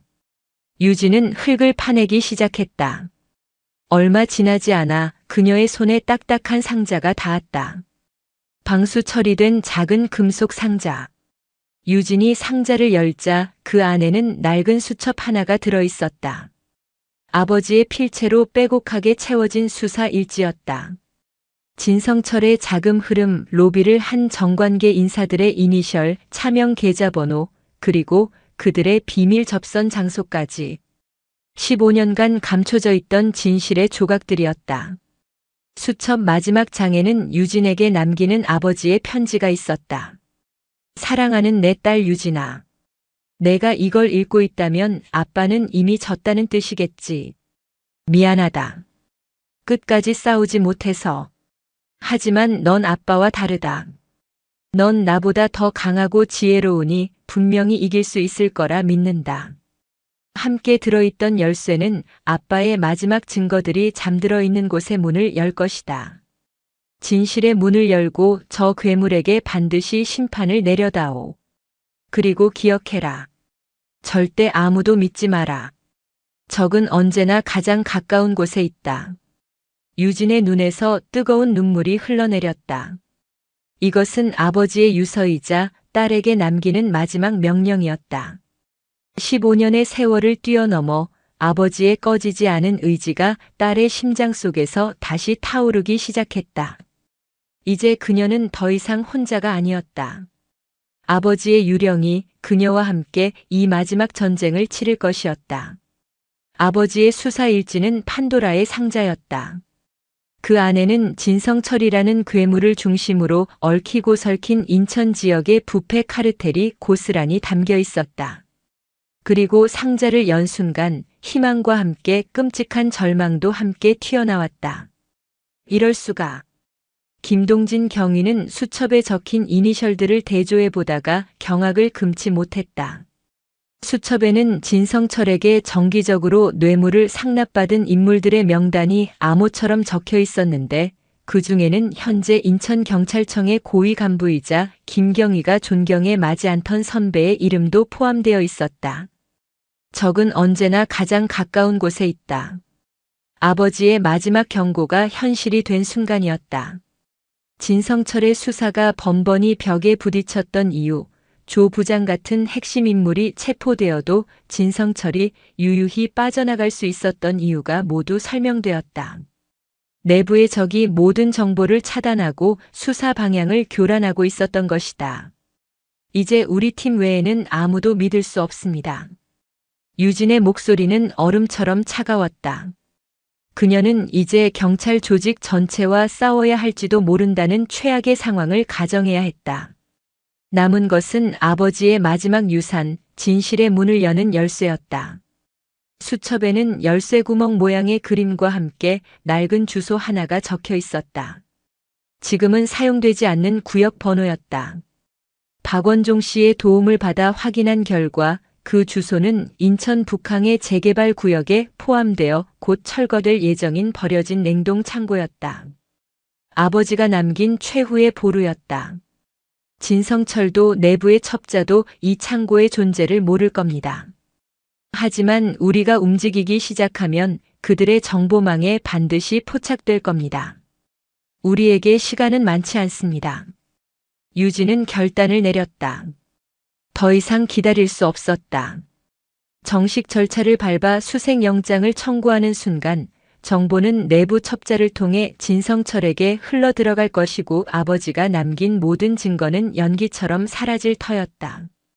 오늘 밤 우리가 직접 들어갑니다. 그것은 불법적인 작전이었다. 하지만 유진에게는 선택의 여지가 없었다. 그녀는 김경희와 그가 가장 신뢰하는 젊은 형사 2명, 그리고 해병대 시절 자신의 부하였던 오 상사에게 연락해 비공식적인 팀을 꾸렸다. 법의 테두리를 벗어난 오직 정의만을 위한 그림자 부대였다. 그날 밤 비가 추적추적 내리는 인천 북항. 거대한 유령선처럼 버려진 냉동 창고 주변으로 5개의 그림자가 소리 없이 모여들었다. 창고는 수십 년간 사람의 발길이 끊긴 듯 녹슨 철문과 깨진 유리창이 음산한 분위기를 자아냈다. 유진은 군용 야시경을 통해 주변을 살폈다. 외부 경계는 없다. 하지만 내부는 알 수 없어. 진성철이 함정을 설치했을 가능성을 배제할 수 없다. 오 상사가 특수 장비를 이용해 굳게 닫힌 철문의 잠금 장치를 해제했다. 끼익 하는 소름 끼치는 소리와 함께 15년간 닫혀있던 진실의 문이 열렸다. 창고 내부는 칠흑 같은 어둠과 곰팡이 냄새로 가득했다. 그들은 한 줄로 조용히 내부로 진입했다. 유진은 마치 적진에 침투하는 수색대처럼 손짓으로 각자의 위치와 역할을 지시했다. 그녀의 감각은 극한까지 곤두서 있었다. 공기의 작은 흐름, 멀리서 들려오는 빗소리, 팀원들의 미세한 숨소리까지 모든 것이 그녀의 머릿속에 그려졌다. 수첩에 그려진 약도에 따라 창고 가장 깊숙한 곳으로 이동하자 거대한 냉동 설비 뒤편으로 위장된 작은 문이 나타났다. 아버지의 열쇠가 먼지 쌓인 열쇠 구멍에 들어맞았다. 문이 열리자 그곳에는 작은 밀실이 있었다. 아버지가 수사 자금을 털어 비밀리에 만든 그만의 증거 보관소였다. 밀실 안은 상자들로 가득했다. 상자 안에는 진성철의 탈세 자료, 밀수 증거, 불법 자금 내역서, 그리고 정관계 인사들과의 거래를 증명하는 녹취 테이프와 사진들이 고스란히 보관되어 있었다. 그것은 진성철의 검은 제국을 한 번에 무너뜨릴 수 있는 핵폭탄과도 같은 증거들이었다. 찾았습니다, 아버지. 유진이 감격에 젖어 상자를 여는 순간이었다. 갑자기 창고 전체의 조명이 환하게 켜졌다. 그리고 사방에서 수십 개의 총구가 그들을 향했다. 창고 2층 난간에는 모든 것을 예상했다는 듯 여유로운 미소를 띤 진성철이 서 있었다. 그리고 그의 옆에는 김경희가 그토록 존경했던 경찰청 고위 간부가 차가운 얼굴로 서 있었다. 어서 와, 강철중이 딸. 내 아비가 남긴 보물은 잘 찾았나? 진성철의 비웃음 섞인 목소리가 창고 전체에 울려 퍼졌다. 함정이었다. 내부 첩자는 단순히 정보를 흘리는 수준이 아니었다. 그는 유진의 모든 움직임을 역으로 추적해 이곳에서 그녀를 기다리고 있었던 것이다. 내 아비는 참 멍청했지. 정의감 하나로 나한테 덤볐다가 개죽음 당했어. 너도 똑같구나. 그 피는 못 속여. 진성철의 말에 유진의 눈에 불꽃이 튀었다. 입 다물어, 이 버러지 같은 놈. 내 놈은 오늘 여기서 끝이다. 끝? 하하. 시작이지. 너희 모두의 끝. 진성철이 손을 들자 중무장한 그의 부하들이 일제히 방아쇠에 손가락을 걸었다. 일촉즉발의 상황. 하지만 유진은 포기하지 않았다. 그녀는 이곳에 오기 전 최악의 상황을 대비해 두었다. 지금입니다. 유진이 외치는 순간 창고의 낡은 지붕을 뚫고 수십 개의 섬광탄과 최루탄이 쏟아져 내렸다. 유진이 미리 설치해둔 원격 조종 장치가 작동한 것이었다.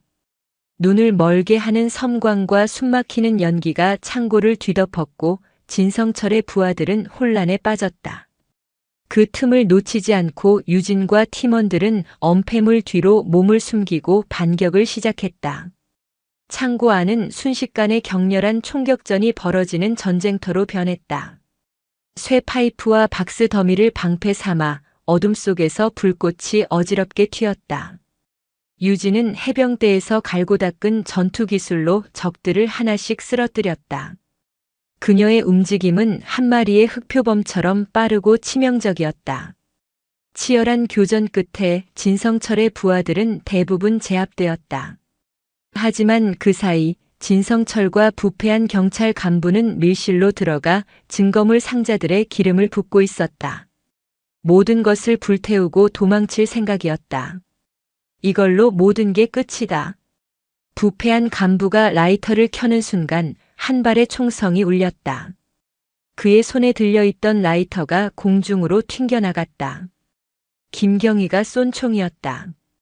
그는 떨리는 손으로 자신이 존경했던 선배를 겨누고 있었다. 당신은 경찰의 명예를 더럽혔습니다. 당신을 체포합니다. 모든 것이 끝났다고 생각한 순간 진성철이 마지막 카드를 꺼내 들었다. 그의 손에는 작은 원격 조종기가 들려 있었다. 다가오지 마. 이 창고 전체에 폭탄을 설치해뒀다. 내 아비가 남긴 증거랑 같이 모두 다 잿더미로 만들어주지. 그의 눈에는 광기가 서려 있었다. 자, 선택해라, 강중령. 나를 잡을 텐가 아니면 내 아비의 수건이라는 이 증거들을 지킬 텐가. 둘 다 가질 수는 없을 거야. 진성철은 유진에게 잔인하고도 불가능한 선택을 강요했다. 아버지를 죽인 원수를 눈앞에 두고도 아버지의 평생이 담긴 증거를 지키기 위해 그를 보내줘야만 하는 상황. 창고 안에는 시계 초침 소리처럼 모두의 숨막히는 정적만이 흘렀다. 시간이 멈췄다. 진성철의 손에 들린 작은 기폭장치. 그것은 창고 안에 있는 모두의 목숨과 강철중 형사가 목숨과 맞바꾼 진실의 무게를 동시에 쥔 저승사자의 시계추 같았다. 빗소리마저 잠든 듯한 숨막히는 정적 속에서 유진은 진성철의 광기 어린 눈을 마주보았다. 그의 눈은 승리를 확신한 포식자의 그것이었다. 그는 이 잔인한 선택지 앞에서 강유진이라는 완벽한 군인이 무너져 내리는 모습을 즐기고 있었다. 나를 잡을 텐가, 증거를 지킬 텐가. 아버지의 원수를 눈앞에 두고 있다. 저 악마의 숨통을 끊어버릴 수만 있다면 어떤 대가라도 치를 수 있을 것 같았다. 하지만 그 순간 아버지의 피가 묻은 수첩의 마지막 문장이 그녀의 뇌리를 스쳤다. 진실의 문을 열고 저 괴물에게 반드시 심판을 내려다오. 아버지가 원했던 것은 단순한 복수가 아니었다. 진성철이라는 개인의 파멸을 넘어 그가 만들어낸 부패한 시스템 전체를 무너뜨리는 것. 그것이 아버지의 진짜 유언이었다. 유진의 눈빛이 가늘어졌다. 그녀의 머릿속은 그 어느 때보다 차갑고 빠르게 회전하기 시작했다. 백령도의 지휘통제실에서 수천 가지 변수를 계산하며 완벽한 작전을 설계하던 대대장의 두뇌가 깨어났다. 진성철은 이 게임의 규칙을 자신이 만들었다고 착각하고 있었다. 하지만 전장의 규칙을 정하는 것은 언제나 더 강하고 더 똑똑한 쪽이었다. 유진은 천천히 자신을 향한 총구를 내렸다. 마치 모든 것을 포기한 사람처럼. 내가 이겼다, 진성철. 그녀의 목소리에는 깊은 패배감이 서려 있었다. 내 목숨 하나보다는 아버지가 남긴 이 증거들이 더 중요하겠지. 약속해. 우리가 물러나면 증거에는 손대지 않겠다고. 진성철의 입꼬리가 비열하게 올라갔다. 그는 고개를 끄덕였다. 그래야지. 똑똑한 계집이군. 내 아비보다는 훨씬 낫구나. 그가 승리에 도취해 기폭장치를 쥔 손의 힘을 아주 미세하게 푸는 그 찰나의 순간. 유진은 옆에 있던 김동진 경위와 오상사에게만 보이는 아주 작은 손짓 신호를 보냈다. 해병대 수색대의 침투 작전 시 사용하는 플랜 B 실행 신호였다. 그리고 그녀의 몸이 움직였다. 총을 쏘지 않았다. 달려들지도 않았다. 대신 그녀는 발밑에 있던 녹슨 쇠 파이프 조각을 발로 차올렸다. 쇠 파이프는 포물선을 그리며 날아가 진성철의 머리 위 낡은 조명 기구를 지탱하고 있던 작은 전선을 정확하게 끊어버렸다. 지금이다. 유진의 외침과 동시에 거대한 조명 기구가 스파크를 튀기며 진성철의 바로 옆으로 떨어져 내렸다. 그의 시선과 신경이 그쪽으로 쏠린 0.5초의 시간. 그것으로 충분했다. 김경희와 형사들은 약속된 대로 가장 핵심적인 증거가 담긴 상자들을 들고 반대편 비상구로 몸을 날렸다. 오 상사는 진성철의 부하들이 정신을 차리지 못하도록 천장을 향해 위협 사격을 가하며 그들의 퇴로를 확보했다. 그리고 강유진은 지옥을 향해 돌진하는 흑표범처럼 진성철에게 몸을 날렸다. 이 미친년이. 당황한 진성철이 기폭장치 버튼을 누르려던 순간 유진의 군화가 그의 손목을 정확하게 짓밟았다. 뼈가 으스러지는 둔탁한 소리와 함께 기폭장치가 바닥에 나뒹굴었다. 유진은 거기서 멈추지 않고 이어지는 동작으로 그의 멱살을 잡아 벽에 처박았다. 진성철은 필사적으로 저항했다. 그는 평생을 비열한 방식으로 살아남은 생존의 전문가였다. 품속에서 단도를 꺼내 유진의 옆구리를 노렸다. 하지만 그의 움직임은 수백 번의 생사를 넘나드는 훈련을 거친 유진의 상대가 되지 못했다. 유진은 그의 팔을 꺾어 단도를 빼앗고 무릎으로 그의 복부를 가격했다. 그리고 마지막으로 아버지의 유품인 낡은 열쇠를 그의 목에 들이댔다. 내 아버지를 대신해서, 그리고 내 놈이 짓밟아 온 모든 사람들을 대신해서 너를 여기서 내 손으로 심판한다. 열쇠의 차가운 금속이 그의 살을 파고들었다. 진성철의 눈에 처음으로 공포가 어렸다. 그는 자신이 마주하고 있는 것이 단순한 여자가 아니라 아버지의 원혼과 한평생을 바친 군인의 집념이 하나가 된 복수의 화신이라는 것을 깨달았다. 창고 문이 부서지며 경찰 특공대가 쏟아져 들어왔을 때 모든 상황은 끝나 있었다. 수십 년간 인천의 밤을 지배해 온 범죄 제국의 왕은 자신의 성에서 무릎 꿇린 채 한 여성 군인의 손에 완벽하게 제압되어 있었다. 그의 옆에는 그와 결탁했던 부패한 경찰 간부가 자신의 후배들이 내민 수갑에 절망적인 표정으로 손목을 맡기고 있었다.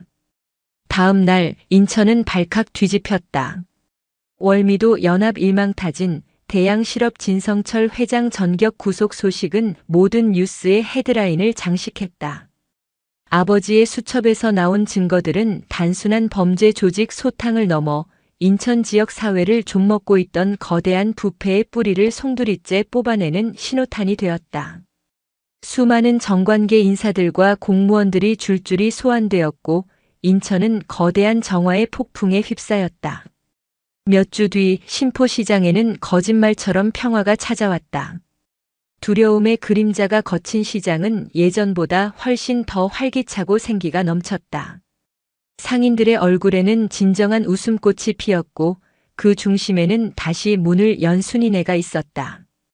유진은 휴가 마지막 날 어머니의 가게를 찾았다. 어머니는 아무 말 없이 예전처럼 따뜻한 어묵 국물 한 그릇을 딸에게 내밀었다. 그릇 너머로 마주본 모녀의 눈에는 수만 가지 감정이 오갔다. 고마움, 미안함, 그리고 깊은 사랑.